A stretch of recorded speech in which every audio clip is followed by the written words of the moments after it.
ከፍተኛ የሥራ ኃላፊዎች በከባድ የሙስና ወንጀል ተጠርጥረው በቁጥጥር ስር መዋላቸው ተሰማ። በከባድ የሙስና ወንጀል ምርመራ የተጣራባቸው 11 ተጠርጣሪዎች በቁጥጥር ስር ውለው ክስ እንደተመሰረተባቸው የኢትዮጵያ ፌዴራል ፖሊስ በዛሬው ዕለት ከሰዓታት በፊት ባወጣው መግለጫ አስታውቋል። ክስ የተመሰረተባቸውም አንደኛ ተከሳሽ አቶ ክፍሌ ወልደ ማርያም ጋዎ የኢትዮጵያ የግብርና ስራዎች ኮሚሽን ዋና ስራ አስፈጻሚ የነበሩ፣ ሁለተኛ ተከሳሽ አቶ ወልደ አብ ደምሴ ክብረት በኢትዮጵያ የግብርና ስራዎች ኮርፖሬሽን የግብርና ግብዓት ምርትና አቅርቦት አብይ ዘርፍ ምክትል ዋና ስራ አስፈጻሚና የአፈር ማዳበሪያ ግዢ ኮሚቴ ሰብሳቢም ነበሩ። ሶስተኛ ተከሳሽ አቶ ተንሳይ ሜጫ ወልደ ስላሴ በኢትዮጵያ የግብርና ስራዎች ኮርፖሬሽን የኮርፖሬት ሀብት አመራርና የአመራር ዘርፍ ምክትል ዋና ስራ አስፈጻሚና የአፈር ማዳበሪያ ግዢ ኮሚቴ አባል የነበሩ።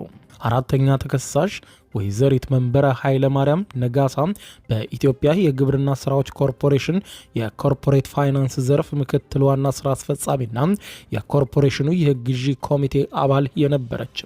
አምስተኛ ተከሳሽ አቶ ሚሊዮን ገረመው እሸቱ በኢትዮጵያ የግብርና ስራዎች ኮርፖሬሽን ከፍተኛ የግዢ ባለሙያና የአፈር ማዳበሪያ ግዢ ኮሚቴ አባልና ጸሐፊ የነበሩ። ስድስተኛ ተከሳሽ አቶ ሰለሞን ገብሬ መላክ በኢትዮጵያ የግብርና ስራዎች ኮርፖሬሽን የግብርና ምርት ማሳደጊያዎች አቅርቦት ዘርፍ ስራ አስፈጻሚ የኮርፖሬሽኑ የአፈር ማዳበሪያ የግዢ ኮሚቴ አባል የብሔራዊ የአፈር ማዳበሪያ ግዢ ኮሚቴ ጸሐፊም የነበሩ። ሰባተኛ ተከሳሽ አቶ መንግስቱ ተስፋ ላቀ በኢትዮጵያ የግብርና ሚኒስቴር የግብዓት አቅርቦት መሪ ስራ አስፈጻሚ የብሔራዊ የአፈር ማዳበሪያ ግዢ ቴክኒካል ኮሚቴ ሰብሳቢ የነበረ። ስምንተኛ ተከሳሽ አቶ ዘላለም ዳኜ ሮሪሳ በኢትዮጵያ የግብርና ስራዎች ኮርፖሬሽን የግብዓት ግዢና የትራንዚት ክፍል ስራ አስኪያጅ የነበረ።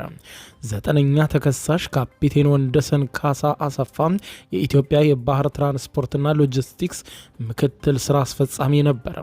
አስረኛ ተከሳሽ አቶ ጸጋይ በረሀብ ኪዳኑ በኢትዮጵያ ተስማሚነት ምዘና ድርጅት የኢንስፔክሽን ዳይሬክቶሬት ዳይሬክተር የነበረ።